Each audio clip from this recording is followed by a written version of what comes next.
আসসালামু আলাইকুম সুপ্রিয় শিক্ষার্থীবৃন্দ। এখন আমরা শিখব পার্সেন্টেজের পাশে শূন্য এবং সংখ্যার পাশে শূন্য থাকলে তখন কীভাবে সংখ্যাটি বের করতে হয়। প্রথমে দেখা যাচ্ছে এখানে 30 এর 40% কত। একদম ভেরি সিম্পল, বুলেট করে দিতে আমরা করে ফেলবো। এখানে 3, এখানে কিছু করার দরকার নেই। 3 এবং 4 গুণ করলে 3 4 12, তাহলে 30 এর 40% হচ্ছে 12। এখানে দেখুন 120 এর 90% কত। দেখতে অনেক জটিল লাগে, কিন্তু এটা আমরা এক চোখের পলকে বুলেট করে দিতে করে ফেলবো। যেমন 12 আর 9 যদি গুণ দিয়ে দেয়, 9 12 হচ্ছে 108, তাহলে এটা 108। 120 এর 90% হচ্ছে 108। তারপর এখানে দেখা যাচ্ছে 150 এর 60% কত।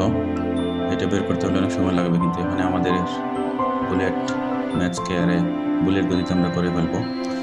15 এবং 6কে আমরা গুণ দিয়ে দিব, 6 15 90।